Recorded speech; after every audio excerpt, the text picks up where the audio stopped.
the debt thing is a major problem. And then you have the issue of, and this is not just USA, it's all over the world, where you have an elderly population that's living longer and then less workers coming in, right? So the baby boom generation was a very big generation, right? And they're living longer. And they didn't have as many kids as the generation before them, if you understand. Number two, so debt problem's a problem, okay? Number two, big political problems within countries that are threatening existing political orders.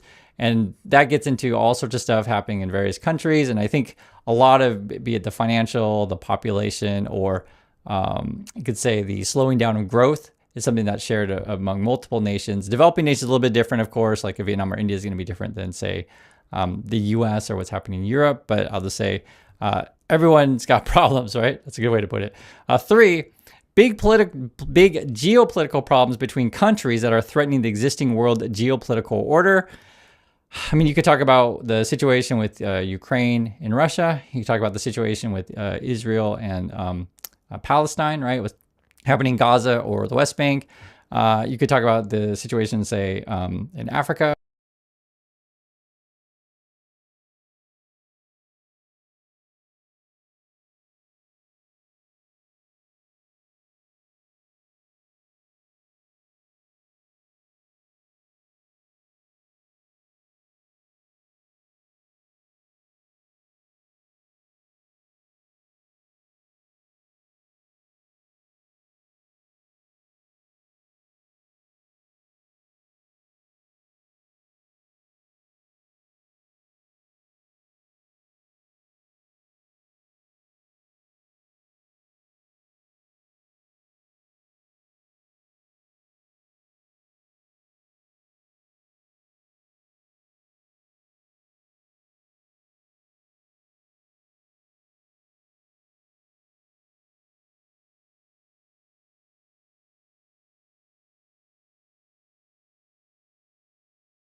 Ready? There you go.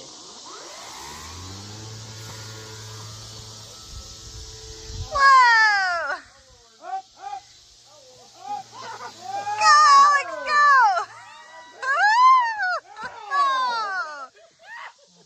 Ready? Give him instructions. Are you Don't up angle on... up like that. Just ready? There you go.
Hey guys, it's Phil Cook. Just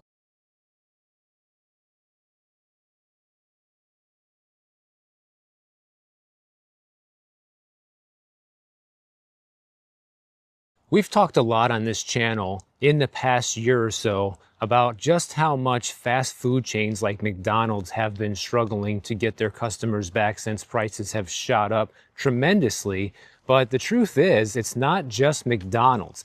The entire restaurant industry is wobbling right now due to the increase in food prices, labor prices, as well as inflation. And whether we like to admit it or not, around 35% of Americans eat out at chain restaurants at least twice a week. That's a lot. But here's the problem.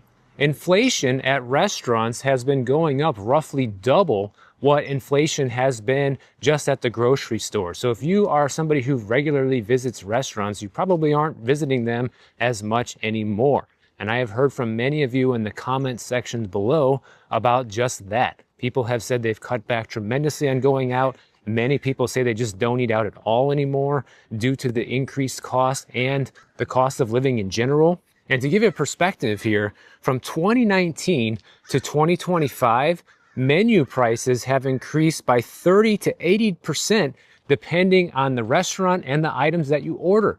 That is insane. We've talked so much about McDonald's and the problems they're having. Well, take a look. McDonald's has seen their prices spike by about 40% on average since 2019. And I did a breakdown video a while ago, probably like a year ago, showing that some of their items since then have gone up over 200%. So that's just an average across the board, but some of the items have gone up tremendously. At IHOP, prices have gone up about 80% in the same time period. Chipotle, they've increased their prices about 70% in the past 5 years. And in fact, Chipotle's CEO just last week sounded an alarm on the economy about how much their business has been going down over the past several quarters because their younger demographic that typically goes to Chipotle hasn't been coming in. They don't have the income, especially disposable income. And that's why their stock price crashed 21% in just a week. Like, I guarantee, guys, if the S&P 500 or the Dow or NASDAQ crashed by 20% or more in just 1 week, everybody would be in all-out panic mode. People would say the stock market is crashing. But when it just happens to one individual company, especially if it's one you don't care about, people just say, whatever, shrug your shoulders and move on. And I don't really care what happens either way. I don't have a vested interest in Chipotle. But the reason I bring this up is to show you where things are with this economy right now. Wingstop is another restaurant that has been hit hard. Their stock price dived 26% over the past year and almost 14% just in October alone. Shake Shack, which is a very popular burger chain that's still not a franchise, it's still 100% corporate owned, their stock price is down to over 20% from 1 year ago. And not that long ago, Shake Shack was kind of bragging about how they were still doing pretty well compared to McDonald's and these other fast food restaurants, despite their food being more expensive. But it looks like that victory lap is coming to an end. And now fast forward to 2025, at least 15 major food chains have filed for bankruptcy, and there's been a 50% surge in restaurant bankruptcies, including independent restaurants, from just 2024 to 2025. In fact, restaurants accounted for about 12% of all bankruptcies in 2025. Some of the biggest revenue losers over the past year have been KFC with $250 million in losses, Chipotle at $150 million in losses, Popeyes with $91 million in losses, TGI Fridays has $100 million in losses, Hooters has $80 million in losses, Denny's has lost $40 million, Papa John's has lost $30 million, and Subway and Hardee's have lost $10 and $15 million respectively. And it's just so annoying when people say, oh, I went to a restaurant yesterday and you couldn't even get a table. It was so packed. I had to wait for 2 hours and the place was just hopping. Like, that's always going to happen regardless of how bad things get, because certain restaurants are always going to be worth the price. The value is there, the food is fantastic, and once that gets around and people who can afford it know about it, it's going to be perpetually busy no matter what's going on, because there's always going to be people that can afford to go out and spend that extra couple $100 on dinner. You can see the fog starting to roll in through the Golden Gate. That's pretty cool. But as you can see, by the restaurants that I just listed off, these are not fancy places. KFC, Chipotle, TGI Fridays, Hooters, Denny's, etc. These are yet again restaurants that cater to the middle and lower income consumer, just like McDonald's. And these are the businesses that are suffering. Burger King is another one that has been hurt big time in the last 5 years. They're closing around 377 stores nationwide. Denny's is closing 90 stores. TGI Fridays closing 100. In fact, there used to be one in South Beach. They closed it like 2 years ago already. Jack in the Box, they're closing 120 restaurants. Applebee's is closing 30. Hardee's is closing 145. Wendy's is closing 72, and Popeyes is closing up to 30 locations. And they say there's up to 20,000 job losses expected from these restaurant closures in 2025, but I would estimate it's probably a lot higher because these are a lot of restaurants closing down. And really the reason behind all of this is inflation, something we talk about a lot here on the channel. And with what the Fed is doing right now, it seems like they have no desire to actually fix the inflation problems in this country. They had sort of this pretend fight on inflation ever since 2022 when they started hiking interest rates. They never hiked them high enough to actually squash inflation. It has been consistently going up over the past several reports, and here they are cutting rates. And since we know that inflation doesn't seem to be a top priority for the Fed or our government, well, that means you as a consumer and somebody who needs to buy things needs to plan accordingly. This is why I'm telling people all the time, you need to find a second source of income. You need to find a way to increase your income in some way, shape, or form that makes the most sense for you. You know, if you just increase your income by only 20% a month, let's say you make $5,000 a month, or your household does, and you can increase that to an extra $1,000 a month. Imagine how much of an extra buffer that will give you if you can save all that money and reduce expenses at the same time. And like we talked about in the SNAP benefit video, these increases in food prices and basically everything else are permanent. Don't expect these prices to come down. You know, the Fed's goal, remember, their target rate of inflation is 2% per year. Well, right now we're sitting at over 3% with the official numbers, and they don't seem to care. And of course, the food prices are up much more than that. But the point that I'm making here is that these prices are not going to come down because even when things are good and working properly, the Fed is still targeting at least a 2% price increase on everything year over year. So their goal is to never make things go down. That would be deflation, and they say that's bad for the economy. One of my viewers asked me to talk about that, and I will in a future video, but not today.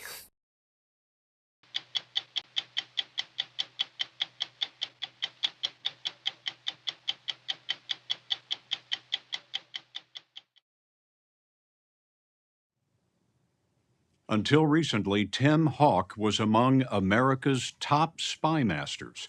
The four-star general spent 33 years in Air Force intelligence and rose to lead America's largest and most advanced intelligence agency.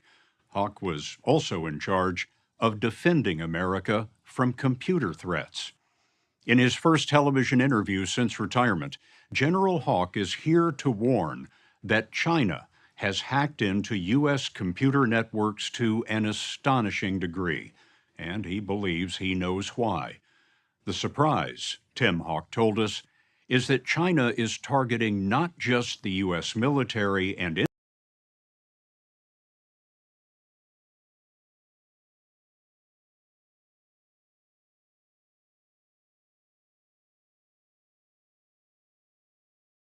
What's up, guys? Welcome back to the channel. Welcome back to another video. If you're stopping by the channel for the first time, please consider subscribing to my channel.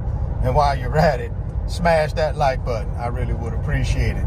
Also, hit that post notification bell so that you're notified every time I upload a new video. 1 out of 5 Americans' car payment is more than $1,000 per month, guys. That's a rent check, man. 20% of Americans' car payments are over $1,000 a month, and we wonder why people around here struggling. Well, that's the reason. We got $1.6 trillion in auto loan debt in America. People's auto loan payment is more than the budget for food. It's crazy, man. But some of y'all may ask, well, Richard, how did we get here? What's happening? Well, I think how we got here is pretty simple. We don't have any delayed gratification anymore. Here in America, it's instant gratification, right? Fake it till we make it. Let's keep up with the Joneses. Oh, I got this great new job. I can't let them see me driving in here in an old beat up car. So I got to go out and make sure I leverage up and go ahead and make sure I get the most expensive thing I can get so I can prove to everybody that I'm doing well. The problem is you're not doing well in most cases. Let's just be honest. 150 million Americans don't even have retirement savings. But 20% of Americans are driving around in a car and making $1,000 a month or better payment. Now, some people just overextended themselves. They just did, right? They thought they deserved this beautiful brand new car or this used G-Wagon. I'm one to talk, I'm in a G-Wagon. The difference is my assets pay for my G-Wagon. A lot of people, their 9-to-5 job pays for their car. If you go back to 2020, pandemic, remember we start having that supply chain issue. And automobile manufacturers could not make new cars. During that period of time, used cars went through the roof. Remember, you could go on a car lot, dealership lot, and you're trying to buy a used car, it's more expensive or priced higher than when the car was brand new. Why? Because they didn't have any new cars to sell you. So used cars skyrocketed in price. Now, around that time, we started giving out this free money, right? Stimulus checks, PPP loans, and folks started taking some of those PPP loans and some of those stimulus checks, and they started buying cars. And in order to incentivize people to buy cars, a lot of folks were saying, hey, we'll finance you. We don't care if your credit is a little jacked up. We'll go ahead and finance you. Why? Because they were trying to sell cars, guys. You know, car dealerships sell cars. Their number one priority is not you. The number one priority is to sell you a car by any means necessary. So even if you got a little jacked up credit, guess what? They still go ahead and try to sell you that car. They're going to get you financed. And a lot of people could only qualify for subprime lending. And subprime lending is when you got jacked up credit. Credit score less than, let's say, 620. You are in the subprime credit bucket. So you get the highest interest rate possible. And a lot of people took on those high interest rates. And now all of a sudden, mass layoffs are starting to happen, right? All your large companies are just laying people off. Labor market is softening. People are starting to lose their jobs, guys. And when you lose your job and you're trying to figure out how do you pay rent, that $1,000 a month car payment doesn't seem so good. And that's what's starting to happen with a lot of people. With these mass layoffs, they're into these cars with extremely high loan payments. They're upside down in the car as well, because a lot of these people bought in 2020, 2021, 2022 when interest rates started skyrocketing, right? And of course, if you bought in 23, 24, 25, you already know what your interest rate is. It's extremely high. And when you have a higher interest rate, you have a higher monthly payment. And that's what you find happening right now, guys, with a lot of people in America. That's why 1 out of 5 Americans who have an auto loan, their payment is over $1,000 a month. How do you get yourself out of that bind?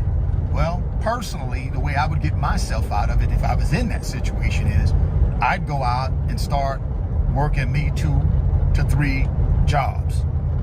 And I take that second income, that third income, that side hustle income, and even if I'm upside down in the car, I'm gonna do everything I can to get myself right side up in the car, and then I get rid of it. People actually, guys, are starting to Google how to give back a car. That is one of the #1 things Googled right now on Google, is how to give back a car. People are actually just taking the car to whatever bank and they're just leaving the car there. Here's where the car is, come get it. Why? Because people cannot afford that $1,000 a month car payment, man. So you got to get yourself in position, man, in order so that you don't get caught up in this type of propaganda, because that's what it is, right? Every time we open our phone up, every time we turn on the TV, every time we go anywhere, it's somebody trying to sell us something, trying to give us something, trying to give us an incentive. You got to understand, guys, these car manufacturers are in business to make money. So they are going to leverage you as many times as they can leverage you. You go in there and say, hey, you know, my budget is 25 grand. What they're going to do is say, we know your budget's 25 grand, but this one's 45. But let's take it out on a test drive. Let's get you behind the wheel and we'll worry about the numbers. And what's the first thing they go after most people with? How much monthly payment can you swing? Right? Because they know if they can get you to commit to a monthly payment, they got you. Because you ain't concentrating on how much you're paying for the car at that point. Only thing you're concentrating on is how much is that monthly payment. And car dealerships love that. They love when you come in there unprepared. They love it. They love when you come in there just saying, yeah, I'm looking for a car, and but I can only do, you know, $1,000 a month. Oh, they love that. They also love when you come in there and your credit's a little jacked up, because guess what? Dealerships make money on both sides, guys. They're gonna make money on the car, and they're gonna make money on the financing. Why? Because they tell you that the interest rate is 13% when really it's 10%. That's what the bank is going to charge them. That's the deal that they've already negotiated with the bank, is 10%. But they're going to tell you 13. And as long as your payment is under that $1,000 a month that you said you needed to be under, guess what they're going to do? They're going to beat you over the head with a hammer. Right? That's how they make their money, though, guys. So we got to get smarter. We got to be smarter. I tell folks all the time, and I'm no financial advisor or nothing like that, guys. I'm just a guy on YouTube who's been around this type of stuff, man, for over 30 years. I've owned a lot of cars. I've financed a lot of cars. I pay cash for cars. But I always have my homework done before I go in there, and I don't pay for cars unless I can pay for them out of my assets, not my normal income, right? I have assets that generate enough income to pay for my cars. And I do my homework before I go into the dealership. I don't need a dealership to give me a loan if I'm looking to finance. I already have my financing in place when I walk in the dealership. Therefore, I know I'm not getting upcharged on the interest rate. A lot of people don't do that homework. They just go in the dealership. Oh yeah, I'll take it. Then an upcharge you on the interest rate and you don't even know it. I also know what the car that I'm looking for is worth. What's the market value of it and what I'm willing to pay for it. I also know if I'm trading in a car, what my car is worth and what I'm willing to let it go for. And I go in and I negotiate. I don't let them tell me anything. I just go in and negotiate. And I tell them really quickly, hey, if you don't want to sell it to me, there's a million more of these cars out there, man. I'll just go somewhere else and buy it. They don't want to hear that. So you got to get smart when you're buying these cars. Number one, you shouldn't be buying a car that is $1,000 a month payment unless your assets are paying for it. You really shouldn't, right? You also shouldn't be buying a car if you got $1,000 a month payment if you don't already have your retirement fully funded for that year, or you don't have, all your credit card debt paid off, right? You shouldn't be doing that, in my opinion. The rule of thumb is your monthly payment on your car should never be more than 10% of your gross monthly income. So if I'm making $5,000 a month gross monthly income, then max I should have on a car payment is $500. Max. That's the rule of thumb. Now, again, guys, I'm not trying to tell y'all what to do. You go out and do whatever you want to do, but I'm telling you, people are starting to give their cars back to the lender. They're Googling, how do I give this car back? That's one of the #1 Google searches. 1 out of 5 people in America who have a car loan, their car loan payment is more than $1,000. Man, that's rent check, man. That's somebody's rent. That's somebody's grocery. That's somebody's light bill and electricity bill. That's somebody's college fund that they could be starting for their child. That's somebody's retirement fund that they can be putting into something that multiplies it while they're asleep so they can get out of this rat race one day. Drop me some comments, man. This is terrible. This is terrible what's happening right now, guys. But if you don't get yourself and your financial house in order, it could happen to you. If you're stopping by the channel for the first time, please consider subscribing. Share the video, smash the like button. Thoughts become things. If you can see it in your mind, you can hold it in your hands. You guys keep chasing your greatness. Never stop believing in yourself. Stay healthy, get wealthy.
We expect, who expect?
let's look at the first question. So Rome, the tradition, we don't actually know if this is true or not, but the tradition is that Rome was founded in 753 BCE. And for that early history, Rome was a monarchy. It had a king. Then in 509 BCE, it became a republic. Not a democracy, a republic. And at that point, Rome was very much a poor, backward, and isolated city along the Tiber. And at that point in its history, no one, okay, not even the Romans, could have predicted that in 300 years' time, Rome would become the master of its world, the Mediterranean. Okay? So, to understand why Rome was able to succeed, let me very quickly draw for you a map of the world, the Mediterranean, in about 500 BCE when the Roman Republic was founded. So, at the center of this world was really the Persian Empire. The Persian Empire was in control of the world's three most prosperous regions: Egypt, Anatolia, which is modern-day Turkey, and Mesopotamia, which is modern-day Iraq. And these are the three most fertile regions of the Western world. It was extremely prosperous, very heavily populated. And the Persian Empire was in control of all three regions, okay? So the Persian Empire is like this. Across the Aegean and the Mediterranean from the Persian Empire are the Greeks. You had Athens and you had Sparta, okay? And these were the two dominant city-states, or what we call polis, on the Greek mainland. Across the Adriatic is, of course, Italy. And the dominant power actually in Italy at this time are not the Romans, but a culture civilization we call the Etruscans. And the Etruscans, for the longest time, were dominant over the Romans. In fact, some people believe that Rome was originally a colony of the Etruscans, and the first kings of Rome were actually Etruscan princes. Okay? And then over here is a place called Carthage, which is an emerging power. Okay? And over here, above the Greek, are the Macedonians. So these are the major cultures and powers of that time. Now, one of these powers will eventually dominate and then provide the cultural framework for all of Western civilization. And if we were to go back in time and we were to analyze this situation, then we could make some predictions, okay? Our first prediction would be that Persia would eventually conquer all of Europe, right? Because Persia had infinite wealth, it had infinite resources, it was a superpower that was intent on aggression, okay? And in fact, as we know, eventually it will launch an invasion of the Greek mainland. Okay, so if we were to predict or guess who would dominate the world, we would think it would be Persia. That's our first guess, okay? But let's just say, then who'd be second? Well, we would think that either Athens or Sparta would be second. Why? Because Athens has a navy, and it is a really powerful navy. And at this time, Greek civilization, it's really growing. Okay, so we would guess Athens or Sparta. And remember, Athens has a navy, but Sparta is really a military hegemon. It is focused on being a military powerhouse. And it has really the best military in Greece at this time. So our third guess might be Sparta. Then we could guess Carthage. Why? Because Carthage is strategically located in northern Africa, which gives it access to all trade routes in Africa, over here, into all of Europe, and then back to the Mediterranean, okay? So Carthage would also be a good guess. We would not guess Macedonia, okay? Why? Because Macedonia is a poor, backward kingdom north of Greece that's being controlled right now by the Persians. We would never guess Macedonia. But then there's one city that we would never, ever believe could dominate the world, and that's Rome, okay? Rome would not be on the list. Macedonia might be on the list because it still has a strategic location, it has a very militant population, but we would never, ever guess Rome. Now, what's funny about these predictions, of course, is that eventually, Rome does conquer the entire Mediterranean world, and it becomes the superpower of its time, and then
We begin with Venezuela. The massive U.S. military buildup and anti-narcotic operations in the Caribbean has inflamed tensions with Venezuela and its leader, Nicolas Maduro. A new report now claims that Trump administration is planning to scale up the deployment. The report claims that U.S. is examining sites to send additional military assets to the Caribbean as Trump weighs on next plan of action. A report in the war zone, citing a U.S. official, says that Washington is conducting site surveys to see if more military assets could be deployed in that region.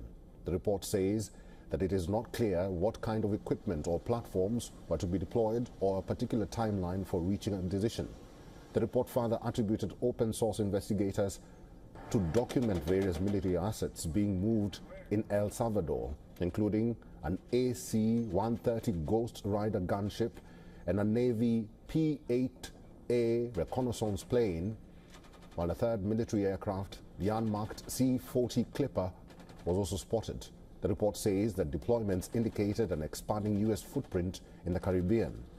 Apart from these platforms, the report added that there are at least 8 surface vessels, a nuclear fast attack submarine, and a special operations mothership present near Venezuela. An array of F-35B stealth fighters, airlifters, MQ-9 Reaper drones alongside 10,000 troops are also stationed in that region.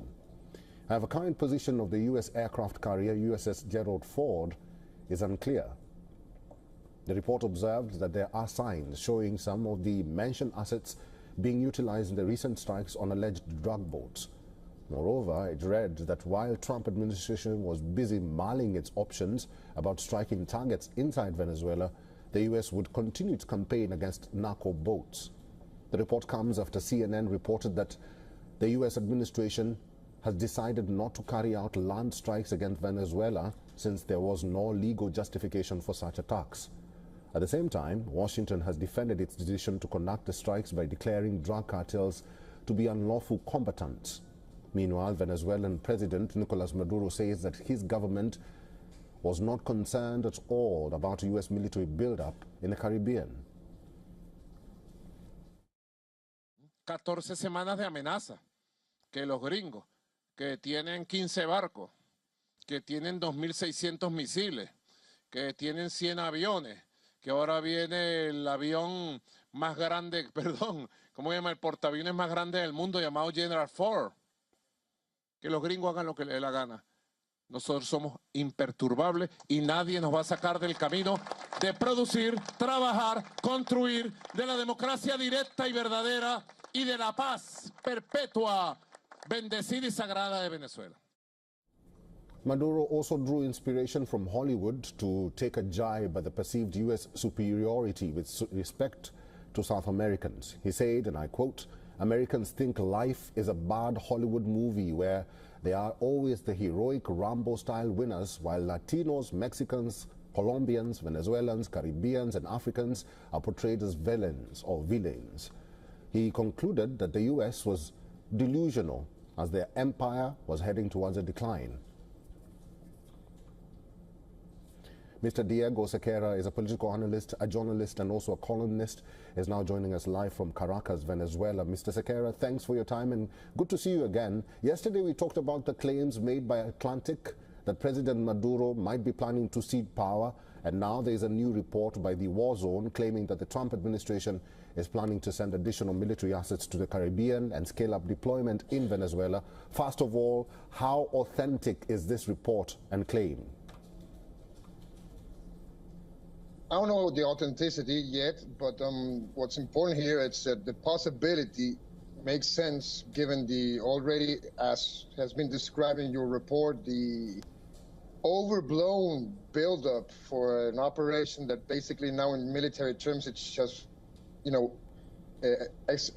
doing extrajudicial killings in the Caribbean with defenseless people. I think this also has to do with, one more time, like we talked yesterday, with the psychological factor.